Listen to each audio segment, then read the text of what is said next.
السلام علیکم ورحمۃ اللہ وبرکاتہ۔ آج کا سلسلہ ہے آج کا سوال، اور آج کے سوال میں شامل ہے، سوال پوچھا گیا ہے کہ اگر کسی شخص نے جس کو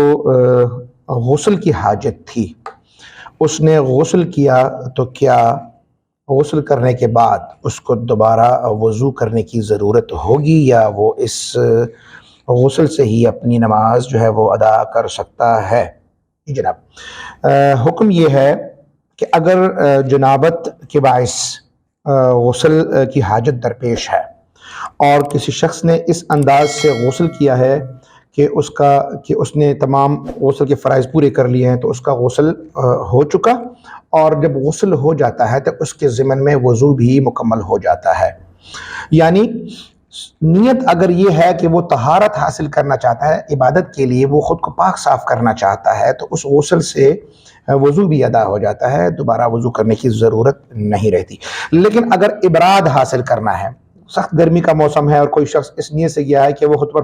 پانی انڈیلے اور گرمی کی حدت کو کم کرے، تو اس وقت اس کی نیت جو ہے وہ ٹھنڈک حاصل کرنے کے لیے، تو اس صورت میں اس کے لیے یہی مناسب ہے کہ وہ دوبارہ وضو بھی کا اہتمام بھی کرے۔ اب رہی وہ صورت کہ جس میں غسل کا اہتمام طہارت کے لیے کیا گیا اور وضو بھی اس کے ضمن میں آ گیا،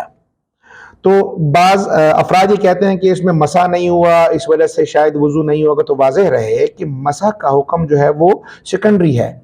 اصل جو ہے وہ اگر کسی شخص نے اگر سر کے بال پورے سر کو ہی دھو لیا ہے، تو پھر مسح تو ہے وہ تو دوسرے درجے میں آتی ہے کہ جب کوئی شخص اپنے سر کو مکمل نہیں دھو پا رہا تو اس کا قائم مقام مسح ہوتا ہے، اور تو جس شخص نے مکمل سر کو ہی دھو لیا ہے تو اس کو دوبارہ مسح کرنے کی ضرورت بھی نہیں رہتی، اس لیے اس کا وضو بھی ہو چکا ہے، اور وہ غسل کرنے کے بعد باقاعدہ نماز بھی جو ہے اسی غسل کے ساتھ جو ہے وہ ادا کر سکتا ہے۔